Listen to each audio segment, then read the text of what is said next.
the main characters was definitely the phone. So how familiar were you to a rotary phone? Not at all. I mean, the first time I saw it, I didn't know what it was. Is this supposed to be a phone? But no, I've barely even seen one before, except for when I actually auditioned for it. We bought like a little red one. We spray painted it black for the audition. That's awesome. And I used that for the prop, but yeah. I had to use a rotary phone once in the film, but it was hard because at first I didn't even know how to pronounce it. I didn't even know what he was talking about, Scott. But yeah, Scott had to teach me how to use it and how to like turn it. At first I thought you pressed it and like the buttons or whatever went in, but I was not sure. And let's please get started off with Adriano. Hi. First, congratulations for the movie. I really liked it. Thank you. And my first question is for both of you. This movie is really full of tough scenes to shoot, which has been for both of you the most challenging scene, not only in a physical way, but also in an emotional way. Well, I had to do this one scene, which I can't say much about, but it was with Jeremy Davies, who plays the dad. It was super intense and super emotional. That was probably my toughest scene, just because I had to really go there. I actually lost my voice by the end of it. Yeah, for me, it was probably the climactic scene in the film, which I can't talk about, but that was definitely my favorite part of filming Black Phone, and that was probably my favorite the most scene. fun. Yeah. All right, thank you. Let's please move on to Yuki. Hello, hi. Hi. This is Yuki from Japan. So this question's for Mason. So this is your first time doing a movie, right? I mean, yes. This is a very, very important part. You have to go through a lot of things. So how was the experience? And then also, how was the process of getting this part? Yeah, so how I got the part was just I auditioned normally. It was quite a bit weird at first because the pandemic first hit, so it was over Zoom and stuff, and I got a call back, I got a couple more, then I met Scott, and then I got to meet Madeleine, which was amazing. We did a chemistry read, and Scott actually told us on the Zoom that we booked it when we first met, which was amazing. But playing Finney was definitely a challenge, but once I really found the character, it was kind of like a breeze from there. Thank you. All right, let's move on to Steve Wang, please. Hello, this is Steve from Taiwan. Hello, I would like to ask the both of you, how do you feel about making a horror movie that maybe you are not old enough to see it? Are you old enough to see it now? Yeah, we actually both saw it together in a private screening. But it felt really cool because usually I don't get to see these kinds of movies. Yeah, it was definitely intense. I remember I even knew some of the jump scares were coming, and it still scared us both. Yeah, it still scared us. But yeah, it was super fun. I don't like normally watching myself, but once I got into it, I kind of forgot that I was in it, and I just kind of went along for the ride. All right, let's move. Thank you. Let's move on to Yupen Pan, please. Hi, I'm Yupen Pan from Taiwan. I want to ask both of you how was working with Ethan and for Mason. How do you feel when he carried you in his arms? Thank you. Well, I remember when he was carrying me. It was kind of fun actually, because then he just threw me on a mattress, because it was kind of like a mini stunt. It was kind of fun for me. But yeah, all the scenes with Ethan were definitely super fun, and I'd smile a lot when he had the mask on, just knowing how cool his performance was. And Scott literally had to tell me a couple times to stop smiling during the scene. I was like, oh, sorry, but yeah, it was really fun. Sadly, I didn't get to work with Ethan, but after I saw him in like the full mask and all the makeup and stuff, I was like, oh, you know what? I'm actually kind of glad. He looks kind of terrifying. But I hope I get to meet him at the premiere, maybe. All right, thank you. Let's move on to Sarah Bradbury, please. Hi, I'm Sarah from the UK.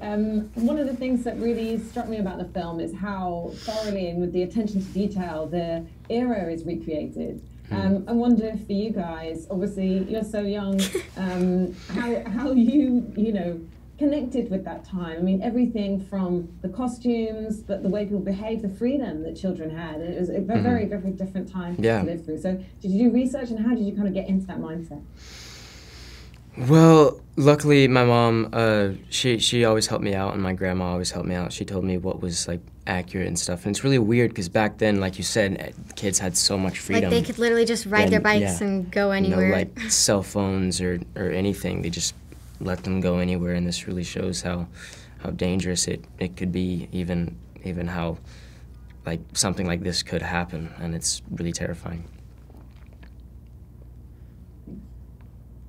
Thank you. Let's please move on to Nancy. You both already mentioned your characters, your most intense scenes. So how did you mentally prepare to be at that level of tension? Oh gosh, I don't know. I just really had to think about what would happen if I was actually in that situation. What was really nice about Scott when he was directing, he let me do what I think Gwen would do in that moment, which really helped. And the scene turned out so phenomenal, and I cannot wait for everyone to see that scene. Yeah. And the whole movie. Thank you. Let's move on to Brian Patricelli, please. Do we have Brian? Okay, let's go to Scott Menzel, please.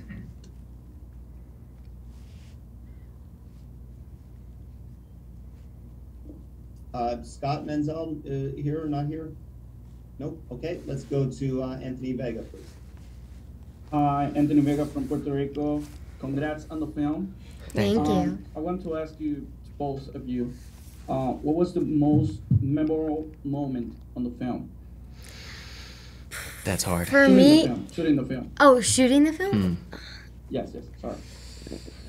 Maybe the ending scene, the last scene of the whole movie. Yeah. Probably. Yeah, that was a really special moment for me, and I bet for you. And I remember probably my favorite moment was that end when I first saw the mask, which that was incredible for me because that's what I was anticipating most. Awesome, thank you. All right, thank you. Let's go to Felix Caraballo, please. Hi guys, my name is Felix, and I work for Metro Puerto Rico and Telemundo Puerto Rico, and I have a question for both of you.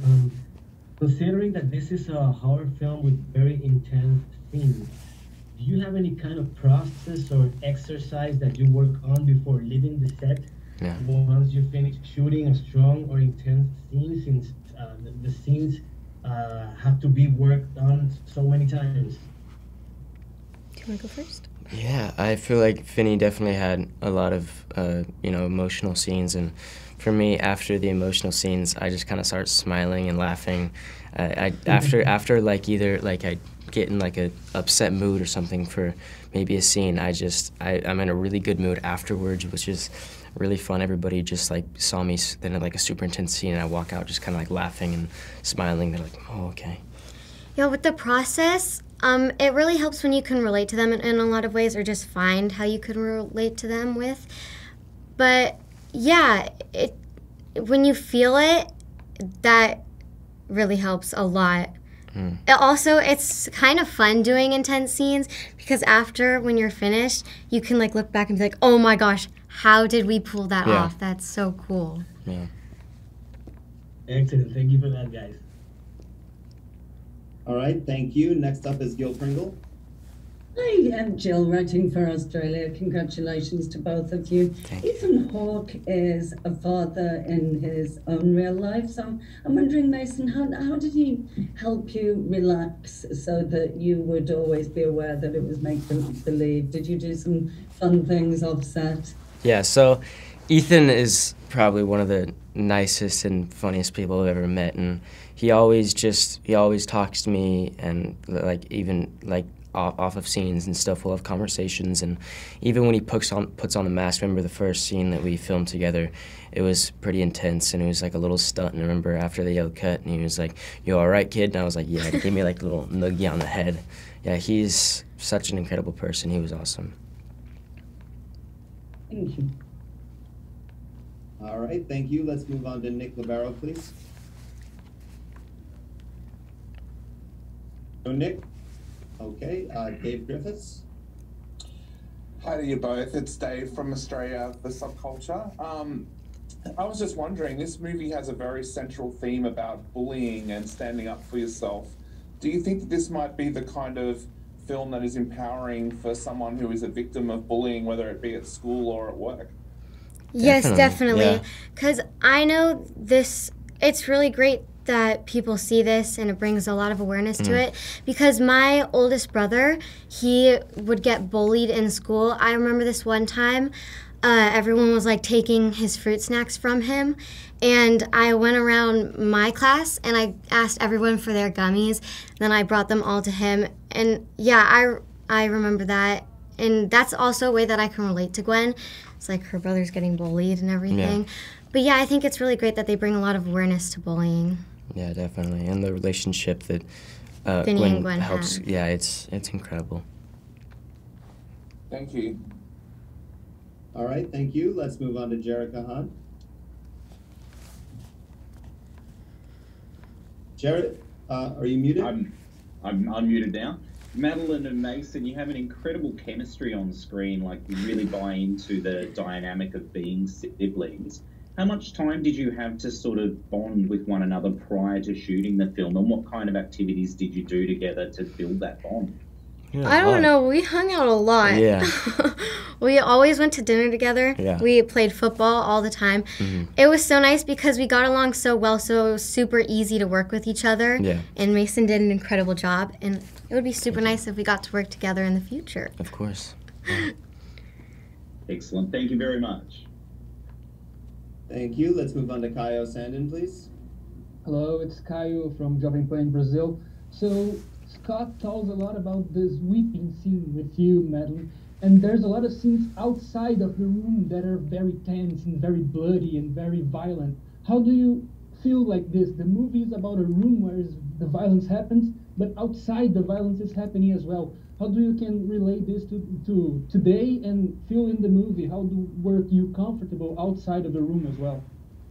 I don't know. That's a really good question. No one's asked me that before. I don't know. I'll have to think about that. That's a great question. And for you, Mason, how was the violence you presented in the school, like the beating of the kid, that bullied your character, and then you go to witness the violence inside of the room? How is it like?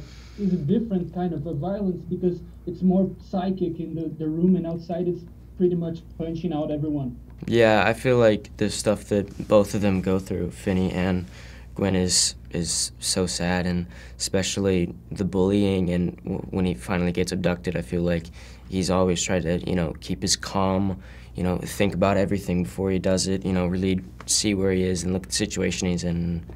Yeah, it's everything that these kids go through is horrible. Yeah. Thanks. Thank you. Let's go to Frank Arnold, please. Yeah, I wonder, did you invest your characters with some of your own traits to make them your own, or did you say, I am a person and I play another person on screen and that has nothing to do with me? That's a good question. Yeah, like I said, it helps when you can relate to them. Some of the ways that I can relate to Gwen is that her loyalty with all of her friends and her siblings, how she wants to protect them no matter what, she'd do anything for them. Yeah. Yeah, and I feel like I really tried to see how the character Finny would react in a lot of scenes, and I really wanted to put myself into it too. So me and Finny aren't alike in a lot of ways, so I really had a fun time trying to find ways to put myself into the character. Thank you. Thank you. Let's please go to Rutger Stern. Yes, hello, and Rudiger from Germany. Well, in keeping what has just been asked, like when you have to portray like fear on screen as an actor or actress, did you actually have to tap into your own fears? Like when you play scared, do you have to think, or did you actually think, okay, what scares me, and how can I create that fear? Yeah, I feel like for some of the scenes, I didn't really have to, tap into it. It was just like that mask was just super scary, so it was already kind of like that. But I remember for one of the climactic scenes, it was hard not to smile a bit because it was so like what Ethan was doing. I knew it was so special, and I remember just in that moment, I just knew I think that was one of my favorite parts. Yeah, what helps is when you actually think about yourself in that moment and what you would do in that moment. Yeah. So yeah, that helps with the fear. Okay, thank you. All right, so we have about 5 minutes left, so we're going to go back through the order. Just want to make sure that everybody got a chance to ask the first question and no one was left out, correct? Great, let's go back to Adriano. Adriano again. So you already done a horror movie, a pretty good one, I'd say.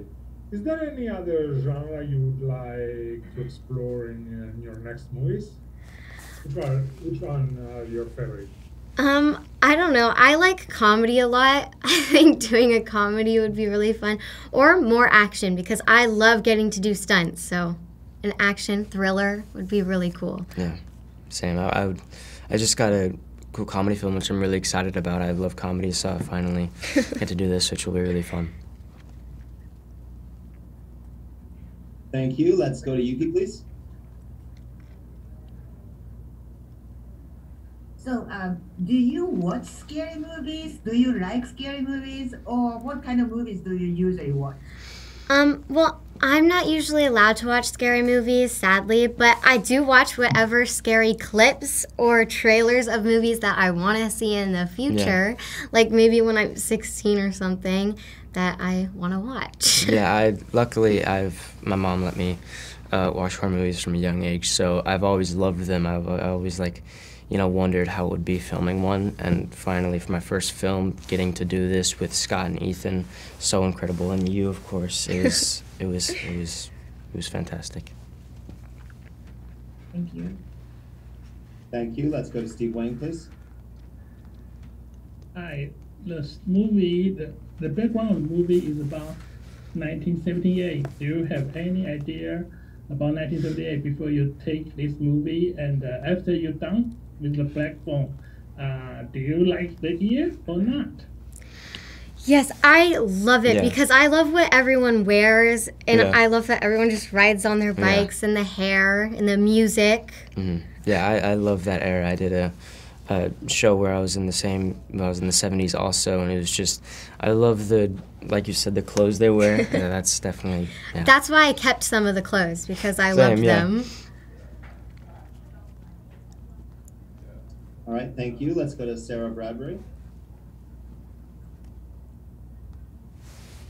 I was going to say what I really love about the film is it kind of feels an inversion of what we normally see when there's kind of these abductions of kids. In this case, that all the adults are pretty hopeless, and it's the children that help each other, to figure things out. Was that something that was really a real appeal for you? And it kind of shows the strength and resilience of children. Yeah, I think it's amazing how it shows that kids can rely on each other and on themselves throughout the whole movie. And I think it's important that adults and more kids see that. Yeah, and I just love how in the film how even though as a kid, Finney and Gwen never gave up on each other. Yeah, they're super strong. Yeah.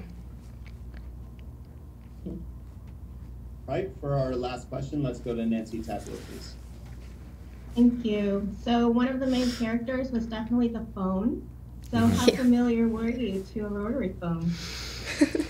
Not at all. I mean, the first time I saw it, I didn't know what it was. Is this supposed to be a phone? But no, I've barely even seen one before, except for when I actually auditioned for it. We bought like a little red one. We spray painted it black for the audition. That's awesome. And I used that for the prop, but yeah. I had to use a rotary phone once in the film, but it was hard because at first I didn't even know how to pronounce it. I didn't even know what he was talking about, Scott. But yeah, Scott had to teach me how to use it and how to like turn it. At first I thought you pressed it and like the buttons or whatever went in, but I was not sure. Great, well thank you for sharing. All right, thank you everyone. My team, that's a cut.